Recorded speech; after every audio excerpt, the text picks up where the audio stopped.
Okay, welcome in everyone. Thank you for joining the FCSUA's March Informational Panel. We're celebrating 10 years of FPCTP success, and this is the State Colleges panel that you've joined us today. We are continuing our 10-year celebration of the Florida Post-Secondary Comprehensive Transition Programs Act, and we're glad that you're here. My name is Jackie Dwyer. I'm one of the Program Assistant Directors for Technical Assistance here at the center. I'm pleased to be the monitor for today's panel discussion. This session will be recorded and it's going to be posted on our YouTube channel within a few days of the session. Throughout the session, if you have any questions, please feel free to drop them into the Q&A section. The webinar chat is also open, which is a great way to interact with us. And at this time, we're going to begin our webinar by having our panelists introduce themselves. So we do have panelists today from the College of the Florida Keys, Project Access. We have guests from Indian River State College, Project Stage, and Santa Fe College, Project Saint. So let's start with our friends from Indian River State College. Ladies, if you don't mind introducing yourselves. Good afternoon, everyone. My Mhm. name is Joanne Pagano. I'm the director of Project Stage at Indian River State College.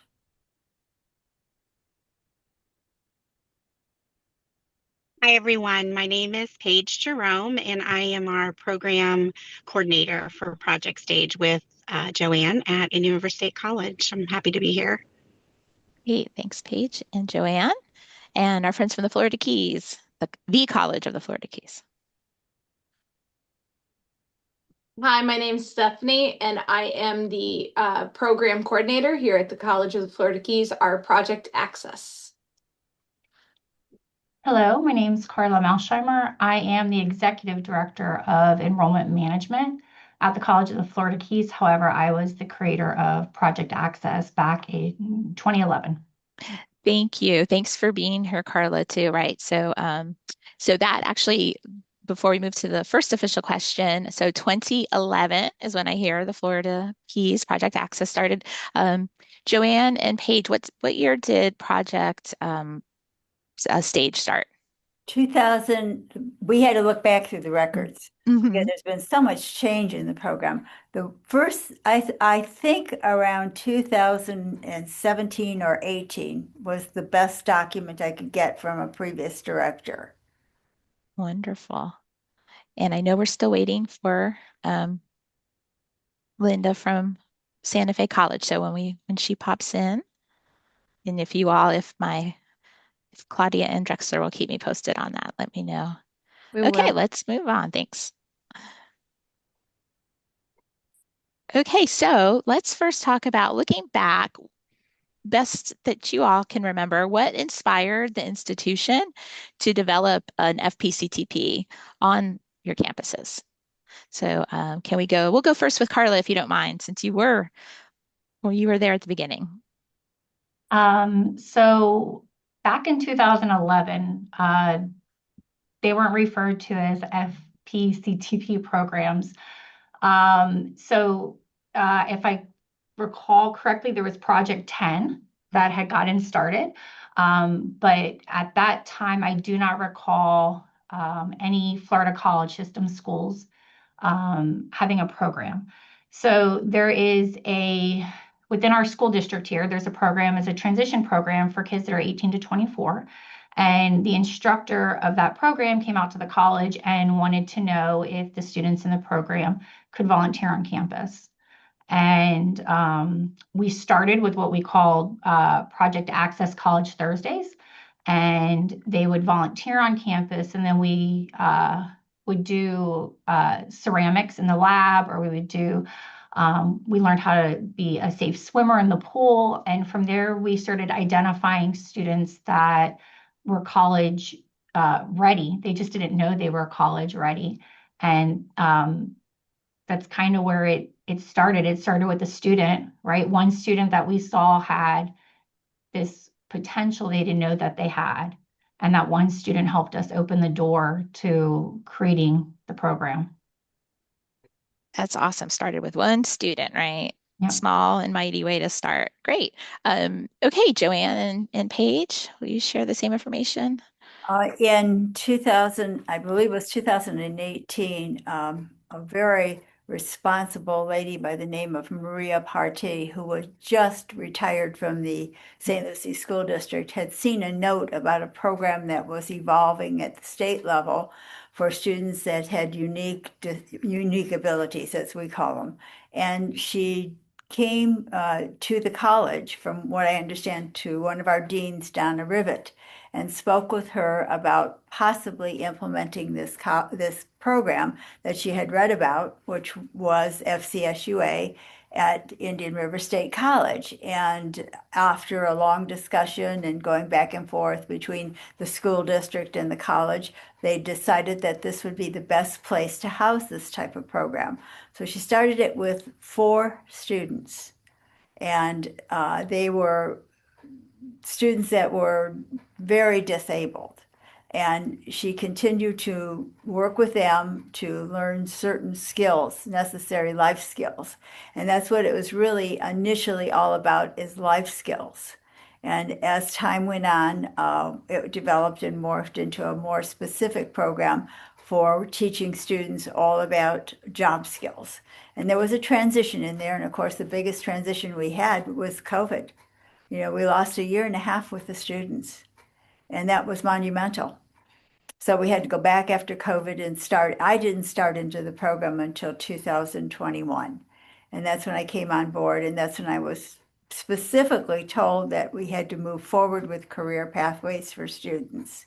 So it was a different kind of recruiting, a different type of classes they were taking, more time on the campus. And originally, our students only went 2 days a week, 4 hours a day.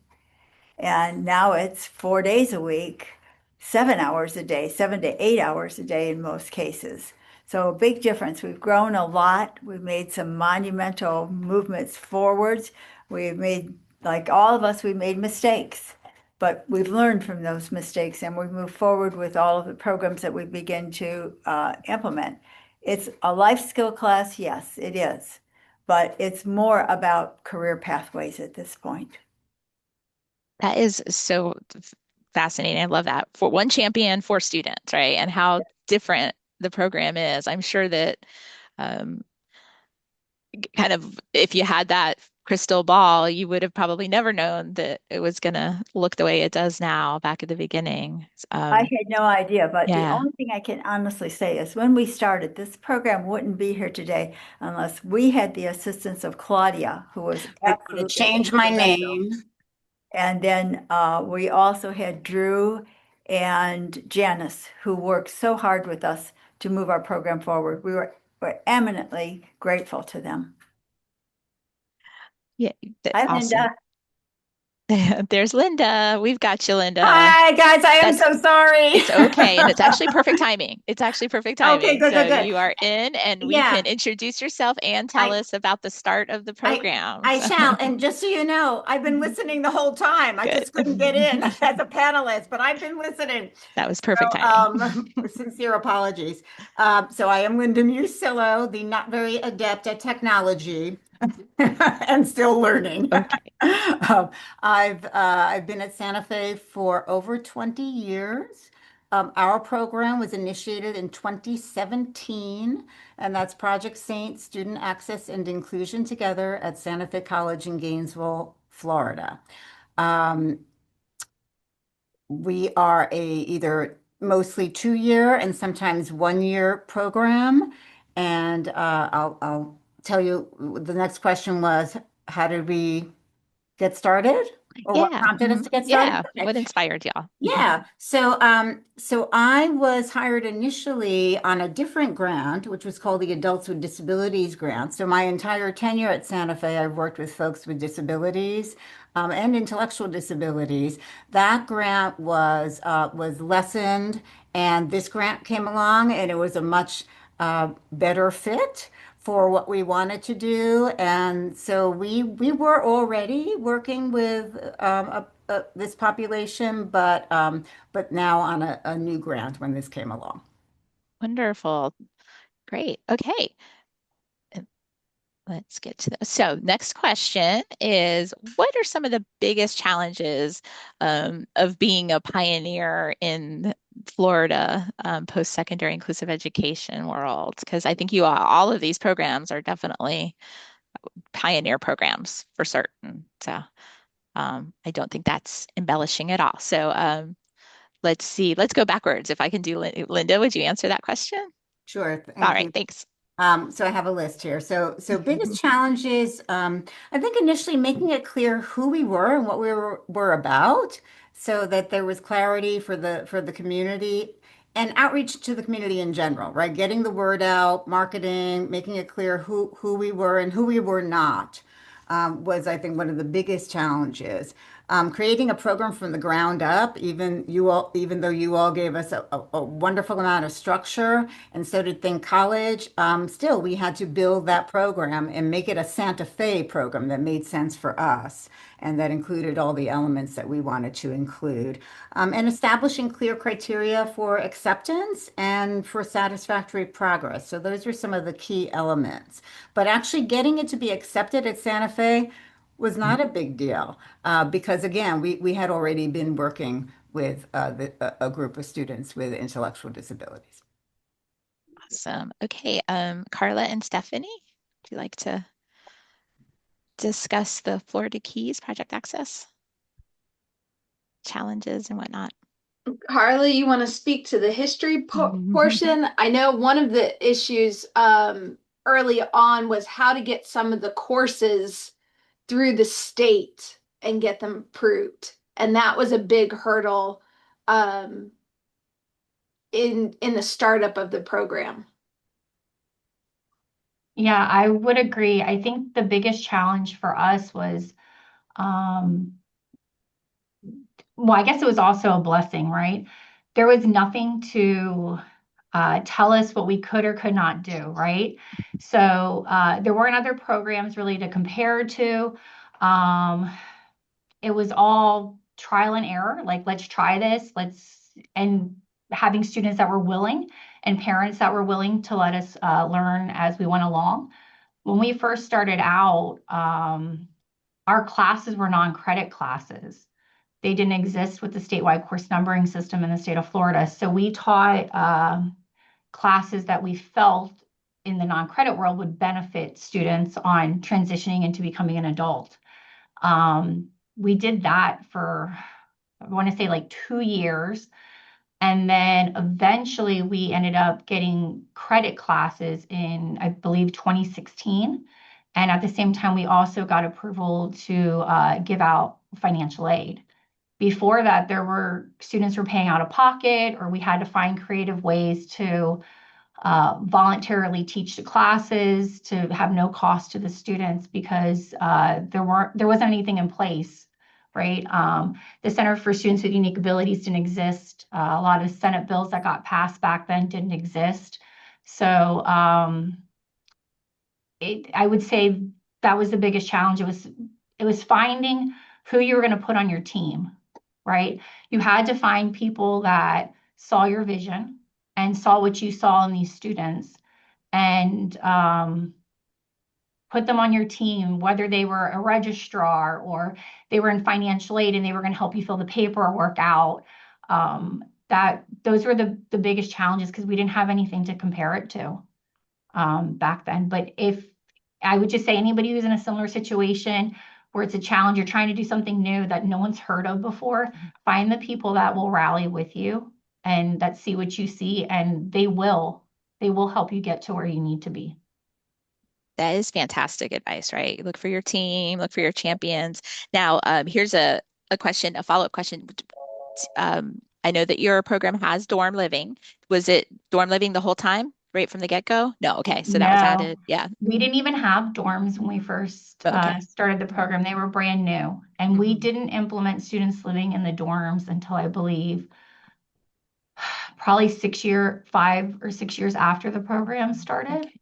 Um, Yeah, no, not at Because I first, imagine no. that would have been an extra layer of It was, challenge on and top of it. Yeah. we created a course based off of living in the dorms. We had students that were interested in living in the dorms, but then again, you have to think there was no funding sources. So they were gonna have to pay out of pocket to live in dorms. They couldn't get financial aid to pay for it. VR was warming up to the idea of these programs. We would go over to the dorms. We had an empty room there, and we would practice living in the dorms, and we taught that as a class. And then once we secured federal dollars and some donors, we were able to get students to move in. Oh, very cool idea. Okay, great. And Paige and Joanne, how about Indian River? The biggest challenge we faced was having people believe in the program. First, we had to let people know we had the program, and that was a lot of marketing and discussing with professors and going back and forth. We have 4 campuses, so we cover a large area. And we had to make sure that we were able to use or maximize what we had at one campus because we couldn't be at all 4 campuses. There was no transportation. So we couldn't get the students to school. And that was the biggest barrier, really, was the transportation. It was very, very difficult. And parents didn't want to bring them, drop them off, pick them up, take them back. It was half-day sessions when we began. So we had to change our logic. First, our name was Project Stage, and everybody thought we were a theatrical unit. Okay. And they would come to college and say, well, we want to be an actress or an actor. And I said, well, first you have to qualify. And we are not a theatrical unit. I said, this is a different kind of program. So we had to face those barriers and the barriers of pulling the 4 campuses together. It was a lot of work. The structure just wasn't there at the beginning of the program. And even the 3 or 4 years before I came, they had started to put some structure into the program, but it wasn't enough. There weren't academics involved. It was more of a home economics class.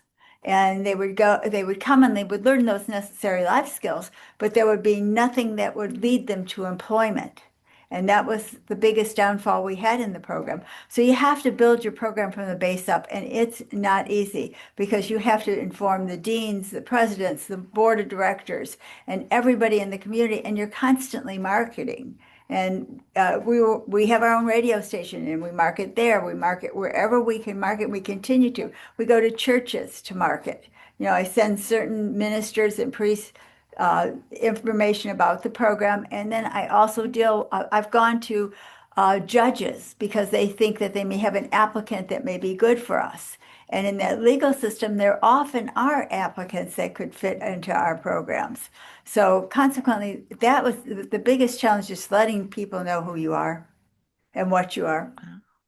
That's really creative outside the box thinking. I like that.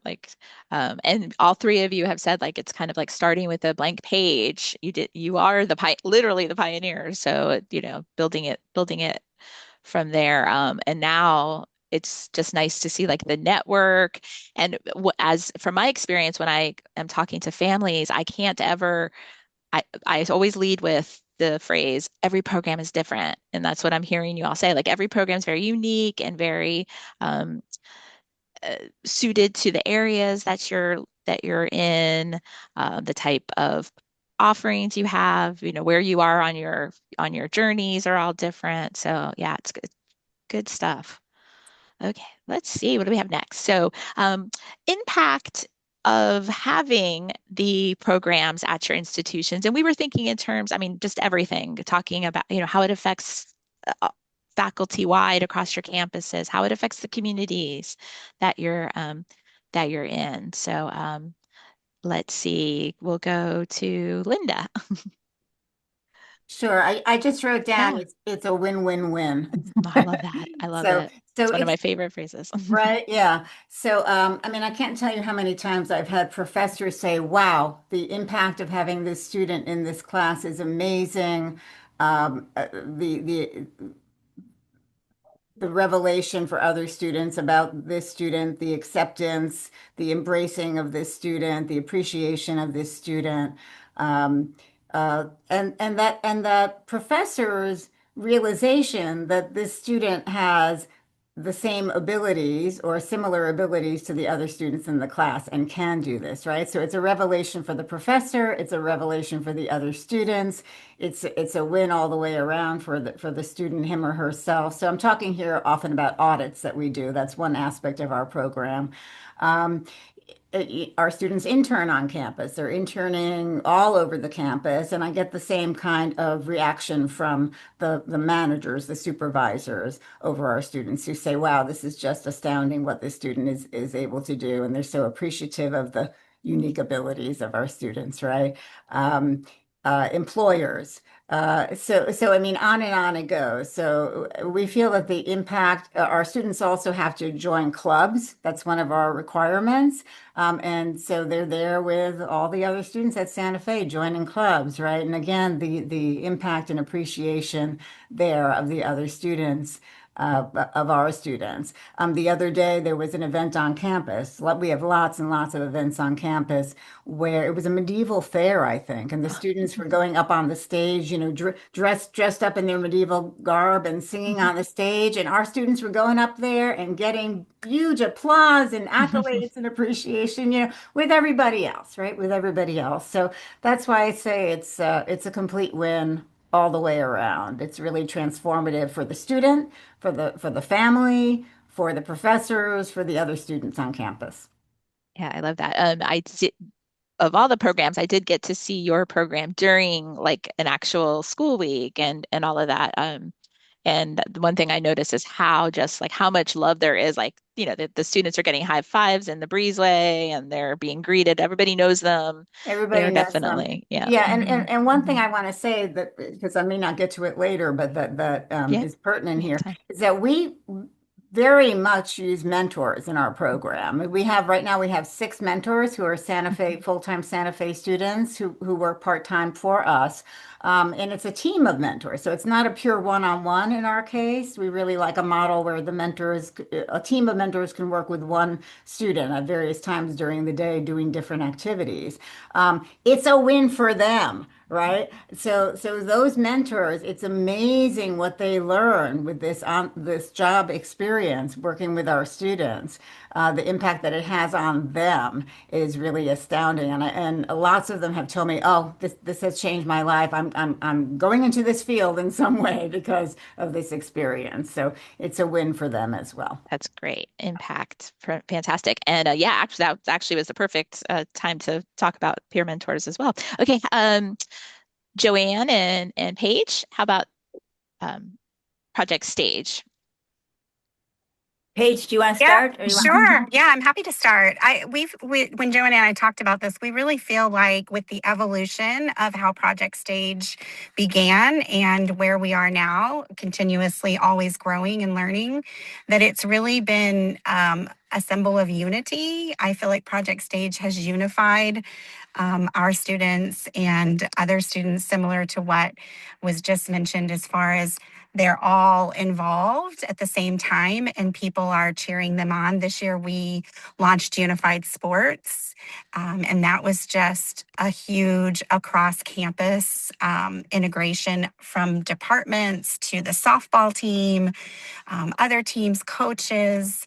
Um, I think that it's really been a unifying piece to what we're doing, and I also feel like Project Stage on our campus is a priority. It's a priority for every whether it's meeting our needs, whether it is looking at classes that students need in a pathway, and really making that a top priority. I think from my perspective, one of the best things that we've done is integrate into unified sports. That is just a remarkable program, and we are, I think, the first state college to have a unified sports program, and we're very grateful for it. The other thing that has evolved from our program was not only the professors' understanding, our president takes us to board meetings and he introduces the board to the program. So everyone here pretty much knows about Project Stage, and we are no longer a theatrical production unit. All right, we are clearly working with students with special needs. I think one of the things is we work all over in any one of our 4 communities to let them know that we are here and we hope to be here for many, many years, and we would like to see a lot of students involved. But from the staff perspective, we have now a group of staff members, not just Project Stage, and we did not start this, to talk about neurodiverse students. So it's a committee that started because many professors were having a difficult time with students, neurodiverse students within their classroom. So they would come to us for help. And we really, it's difficult to take time out of a class, but we would discuss it with them. And evidently what happened is they decided they really needed to put together a group, and they put together this wonderful committee. They meet every other month and they talk about neurodiversity and how it impacts their classes. So Project Stage was kind of like the leader in this area, and they would come back and ask us questions. We're very proud of the fact that they're asking us questions and we can ask them questions and we can make suggestions both ways. It's been a wonderful experience, truly has been. So great opportunities. Okay, and Carla and Stephanie. This is cool because we've got the beginning of the program and then we have the current iteration of the program. So how about the impacts on your campus? So one of the things now that Project Access is the complete program and not just a 1 day a week, they're viewed as CFK students first. That's one of the primary differences from looking at the history of the program is they're CFK students first. We have open access courses and they're in those classes just right there along with their peers. The other one is the mentors. That is a huge component for our program. We have both the residential mentors in the dorm living and we have the academic mentors. And both of those are super impactful. And one of the things that we've heard from employers is students are missing leadership roles. And so that is one of the programs that we will offer to our other students that need those leadership skills is saying, hey, you could come and be part of Project Access. You can get a scholarship and then it just opens it up for the whole community. Carla, anything else to add regarding how it kind of changed? The other one, unified sports. We are also a Special Olympics. We have Special Olympics Club. The teacher that Carla was referring to, she's actually the manager for the whole county now. So she's really tied in with everything that we do here on campus and outside of the campus as part of the community teams. Awesome. Awesome. So what I heard all of you say though is that the impact is like so wide reaching beyond just your program, beyond just your students and you all as program staff. Like I heard, you're impacting faculty, you're impacting peers. And one thing I love to tell families when they're talking to me and they're not certain if their particular student if an FPCTP is the actual program for them, perhaps they're ready for college, but they have neurodiversity, going on, is I say, okay, so maybe this isn't for your student, but it does tell you which campuses around the state are very open and friendly and understand, um, accessibility issues and like I said, think outside the box when it comes to education. So it's kind of it's the win-win-win beyond just the walls of your program.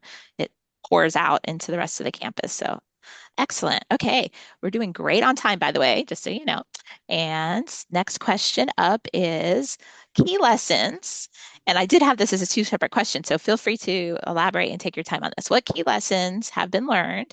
And you can tie that in also to what advice or strategies do you think you would share with either future or programs that are within their first year or so. So let's see what order we'll go with Indian River. Perseverance. like that. Never give up. I can honestly tell you that you're going to get no. People are going to tell you, no, we can't do that. And I always say, we can. And we just have to move forward with this we can attitude. We can do. As long as we are projecting this out to the whole college and we're not just casting off to a small group and working together with the whole college, we can do anything. And I can tell you in our program, and Paige can attest to this, is that we don't say no to anything. We try to accommodate everybody that comes to us with their questions. And if it's something that's going to promote our students or our program or help our students academically, we're all about that. I think the learning behind the importance of what's happening on our campus too is not only is it impacting our local institution, all four branches, but it's impacting it, spreading out into the community, and it's having a huge impact on our districts.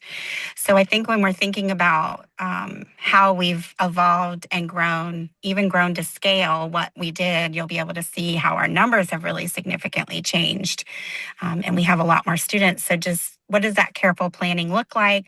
What are we learning? Like Joanne said, looking at everything, being open to listen, to learn. Um, think about that as just a continuous flow. Like we're always using that, taking that academic environment. How is it growing? How many more people do we need? How could we support to bring in more students in St. Lucie or Indian River? So that is a piece that we're always talking about and always collaborating on to make sure that, we're growing, but we're growing in a way that we're holding the value of what we did with a smaller number of students.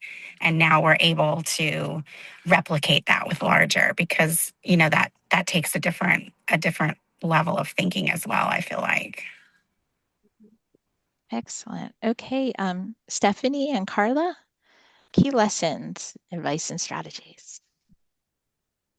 So one of the key lessons, especially for us, is we have a parent memorandum of understanding that they sign before they even begin. It's part of the enrollment packet, and it's very important for us. The students have one as too, but referring back to it when the parents will say, oh, can you make sure that they're drinking more water, or can you they're struggling with keeping their rooms clean, especially with the dorm living aspect. Referring back to that memorandum is very helpful. Exposure to career readiness has to start year one, semester one, right at the very beginning. We have our STAR plan that happens in semester one. They have career exploration as part of semester one. It is embedded within the very foundation at the beginning. Their independence. The student independence has to be protected, not only from themselves trying to get themselves saying, oh, I need help with this. No, I think you could try it on your own first, but also with the parents. Let's let them try to figure that out. They can go to the business office and talk to the business office first before someone's got to jump in and help them, because we want them to be independent outside in the career field as well. And so knowing those routes on how to get to those answers are really helpful. And then the future programs, use your binder. Your binder is your friends. And all of these previous videos, if you have a question about something going on with FCSUA, go find it on one of the webinars. It'll save you lots of searching time. And then use the model. The 5-year renewal, that's whether your program's getting renewed or not. And then you've got the 3-year grant cycle. Have really good goals. You need to have those to define your program and how you're going to go forward. And then using those short-term, long-term, intermediate to help focus and move your program forward. And then The strategic plan is how you're going to get that actually happening. You're not reinventing a wheel for every time you have to send a new report or do a new plan. You're using what is already there to keep it building. I think those are some of the big ones that our programs definitely learned over the years. Stephanie's getting down to brass tacks there with her advice. I love it. For those that don't know, because we may have people who are not a part of a program who are just curious, can you explain what the binder is? Oh, I know what it is, FCSUA but brings us a nice binder full of our entire grants. So when you're like, "Huh, I wonder where that is." Let me go find that in the binder. What's really helpful too is the difference between our school's budget and the grant budget and using the binder to go between the two of those because you do have to figure out a crosswalk for practicality on how you're going to implement the grant versus how you're implementing it at your school. And that's very helpful. Again, like Carla said, find your people. And we've got people in the business office that are able to do the crosswalks for us and help us with those aspects as well. excellent. Thanks. And Carla, did you have anything to add? No, okay. All right, Linda. Yeah, we have some nice overlap with what you all said. The STAR planning system has been our gold standard since the beginning. We were introduced to it right away, and boy, is it helpful. So we're setting up goals. I often tell the students, we're getting all up in your business because our goals are not just academic goals that we're setting together, and you're at the center of the plan, or vocational goals, but they're also community-based goals, and they're self-determination goals, and they're independent living goals, right? So that STAR planning system, for those of you not familiar with it or just getting started, I highly, highly recommend that you take a look at that to get you started. One thing that we've learned all along the way is that we have some really robust staffing. Most of our grant money is used for staffing, and we have both full-timers and part-timers. So I'm full-timer as the coordinator. We have an alumni liaison. That has been a really useful position. We're about to rehire for it, Jackie, just so you know. Um, but that is someone who follows our graduates for 5 full years to check in and see how they're doing, to visit them on a job if they're struggling, to help them practice interviews, to help them apply for jobs if they are still unemployed or if they've lost a job. So we are following our graduates. And I don't think I mentioned this in my introduction when I was coming in late and all frazzled, but we've had 40 graduates, and that is a real achievement. So we've got that alumni liaison. We have a part-time career specialist. We have a mentor coordinator. Her entire job is coordinating those mentors. We have a horticulture specialist part-time. And we newly, as of this year, have a health and wellness specialist who's a part-timer. So we're really staffed out. And I highly suggest doing so to the best of your ability. It's been really useful for us. Other advice, we try to keep the program size big enough, but not too big. So we will max out at 15 a year. We don't go beyond that. Our sweet spot is kind of between 10 and 12. We can do 15, but we like to keep ourselves smallish, and that's worked really well for us. But again, there's turnaround because those students are staying for 2 years. Sometimes for 1 year, depending on the program. We do have a horticulture track that's 1 year and an artist entrepreneur track that's 1 year, but everything else is a 2 year Project Saint credential. We balance the schedule. So we really see this as a very, very rich campus experience. We want them to have a college experience with all the bells and whistles. So our students aren't just going to classes and aren't just getting job skills and earning certifications and working on internships. They are in theater club, sign language club, you name it club. So they are all over campus. They are going to the events, of which there are many events. They are using the gym. They're going to the yoga class. They're meditating. They're doing all of these things on campus alongside other college students and really exploring their interests in the way that a college student should. We hold our students to account with frequent feedback. We have requirements that are non-negotiable. You will come to the workshop every week. You will meet with a career specialist every week, and you will not be late. You will not be late to your classes. You will not be late to any of your meetings.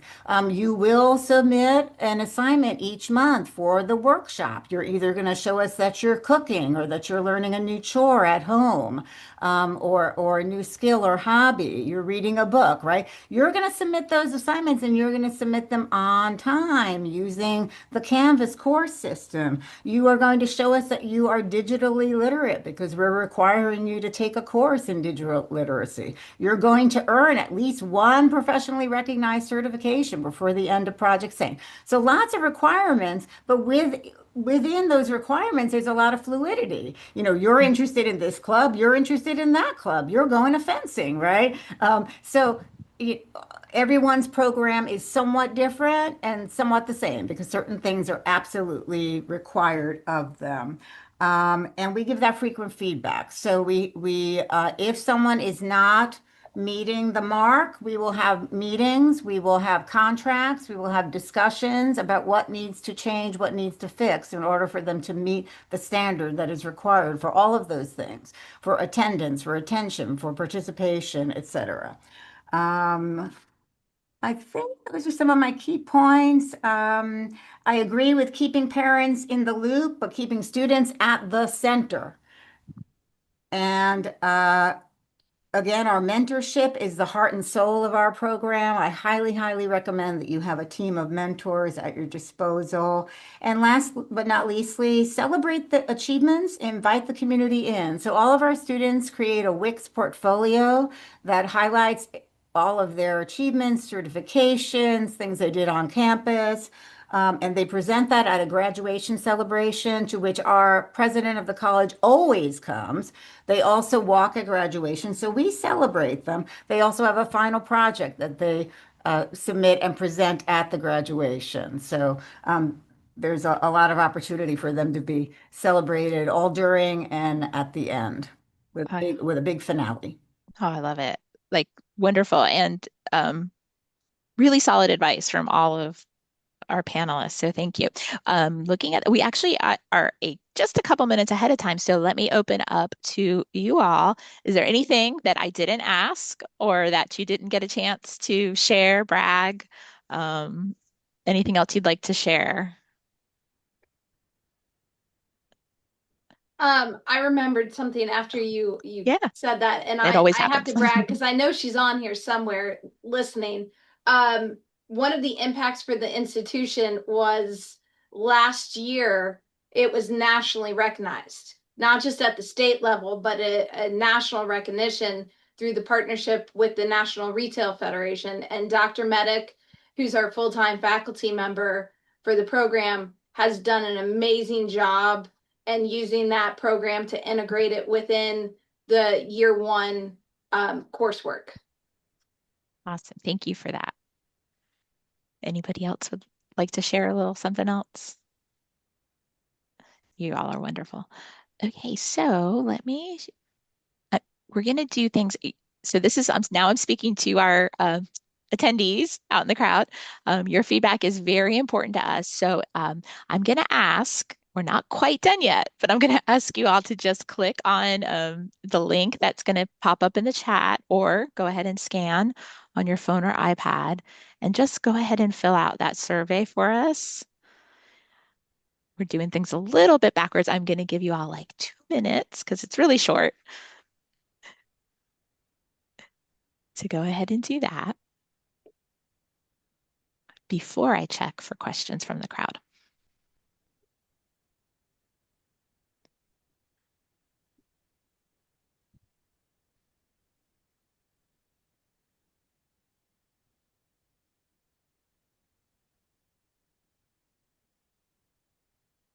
And I promise my team I'll fill mine out later too.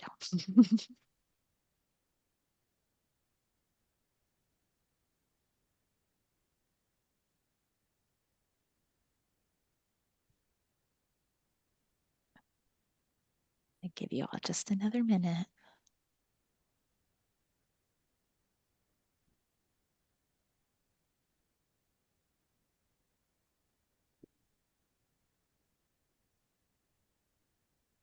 Okay, and for those of you that, there we go. Use that second link that is now the only link there.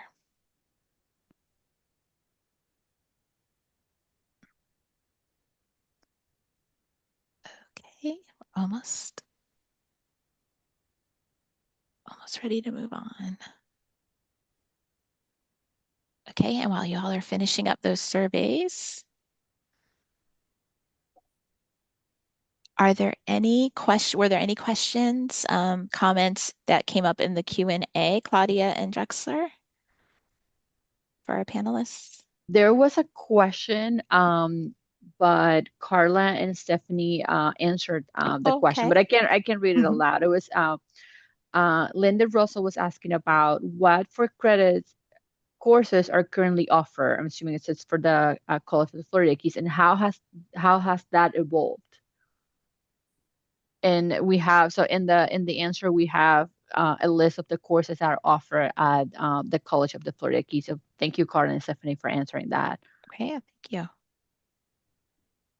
And you all can see I did keep the survey link up there in case you didn't get a chance to do it, and it's in the chat. So anything else? Oh, I see more.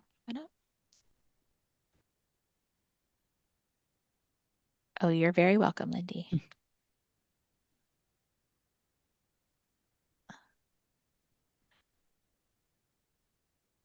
Okay, I don't see anybody typing. Okay. Well, I want to take a moment to thank the panelists for your time this afternoon. Thanks all attendees for coming. Really, like I said, solid advice. You all have a very long history of successful programs. So we're happy that you were able to join us this afternoon and share some of your insights and inspiration.